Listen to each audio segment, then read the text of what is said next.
حر بن یزید ایک شخص تھا. حر بن یزید ایک مختصر سا لشکر لے کے اس نے امام حسین کو ایک جگہ پہ روکا, پھر دوسری جگہ پہ روکا, بل آ کر تیسری جگہ پہ روکا. تو امام حسین نے فرمایا جگہ کون سی ہے؟ کہا حضور کرب و بلا. فرمایا بس یہی خیمے لگا یہی. حضرت سیدہ زینب نے پوچھا امام حسین سے کہ سارے زمانے نے روکا ہے, ٹھیک ہے آپ حق پہ ہیں, یہ بھی سب نے کہا ہے آپ حق پہ ہیں, پر روکا بھی سب نے, آپ روکے کیوں نہیں؟ ابن کثیر اور ابن اسیر لکھتے ہیں امام حسین رو پڑے, کہنے لگے بہن میں رک جاتا پر میں نے رات کو نانا مصطفیٰ کو خواب میں دیکھا. تو حضور نے فرمایا حسین اگر آج یہ رواج پڑ گیا نا یزید جیسے لوگوں کا تو قیامت تک پڑا رہے گا. پھر لوگ کہیں گے کوئی نکلا نہیں تھا تو ہمیں بھی نکلنا. پھر لوگ ظالموں کے سامنے گردنیں جھکانے کے عادی ہو جائیں. میں کہتا رہتا ہوں, کہہ رہا ہوں, کربلا کی جنگ کفر اسلام کی جنگ نہیں, کفر اسلام کی جنگ نہیں کربلا کی, کیونکہ یزید تو بڑا پکا نمازی تھا, خطبہ دیتا تھا وہ تو. جب امام حسین رضی اللہ تعالیٰ عنہ نے کربلا کے میدان میں جمعے کا دن تھا تو یزید کے سامنے کو بات کرنی شروع کی, عمر بن سعد کے سامنے. تو عمر بن سعد کہنے لگا حسین زیادہ باتیں نہ کر, ہمارا جمعہ لیٹ ہو رہا ہے, جنگ کے لیے تیار ہو, فٹافٹ آ. اہل بیت نبوت کو قتل کریں گے اور قتل کے بعد پھر نماز پڑھیں گے اور پھر کہیں گے اللہم صلی علی محمد وعلی آل محمد, اسی نماز میں پھر درود بھی پڑھیں گے. یہ کیسا مرتبہ ہے, کیسا انداز ہے, دوستی قاتل سے بھی مقتول سے یارانہ بھی.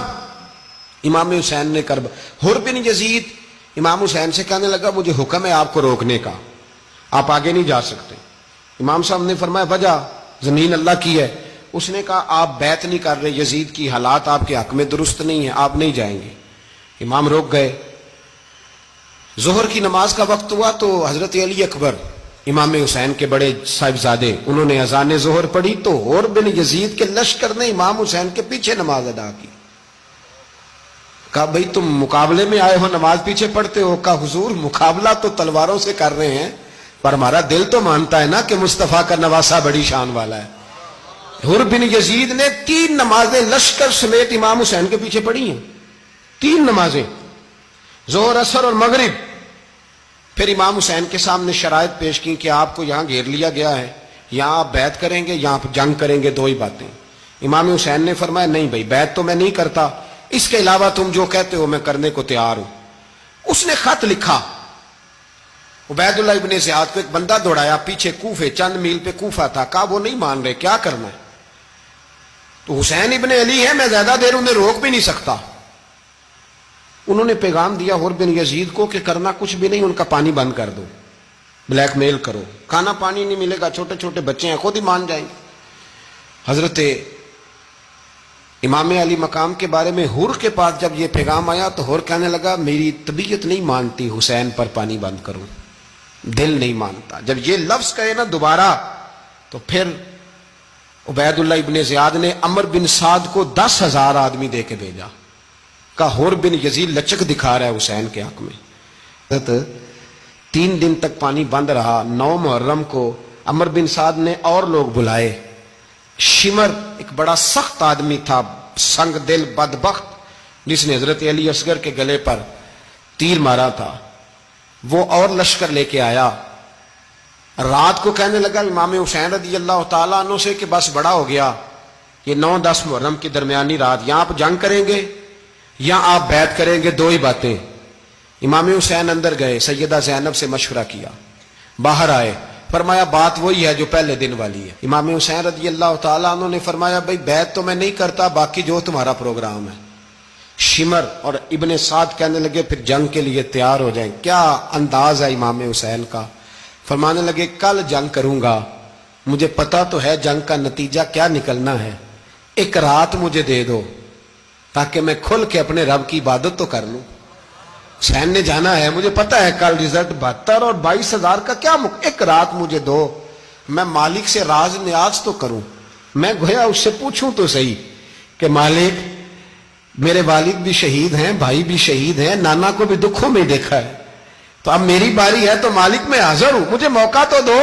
اس لیے کہ میرے نانا نے بدر میں بھی ساری رات عبادت کی تھی, صبح مجھے موقع دو.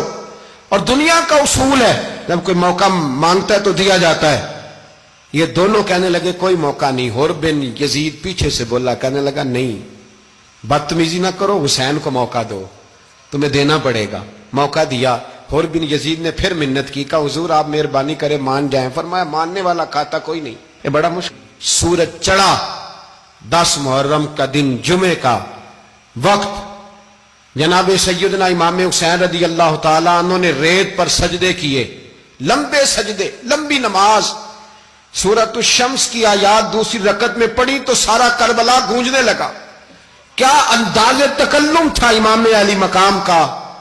نماز مکمل ہوئی تو حر بن یزید, عمر بن سعد اور شیمر سے کہنے لگے واقعی حسین سے لڑو گے؟ پتہ نہیں کون ہے. قل لا اسالکم علیہ اجرا, تم نے نہیں پڑھا الا المودۃ فی القربى, تمہاری آنکھیں بند ہیں. الحسن والحسین سید الشباب اہل جنہ, تمہیں نہیں پتا؟ کہنے لگا چپ کر, حکومت نظر آ رہی ہے.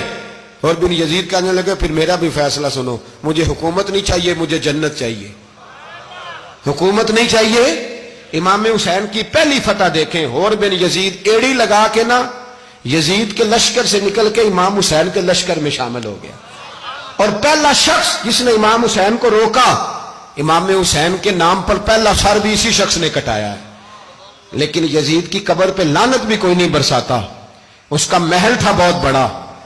لیکن جب لوگ کربلا میں امام حسین کو سلام کرنے جاتے ہیں تو قدموں میں حر بن یزید کا مزار بھی بنا ہوا ہے, اس کو بھی سلامی دی جاتی ہے. اور اب ہم اکیلا حر بن یزید نہیں کہتے, ہم کہتے ہیں حر بن یزید رضی اللہ تعالی.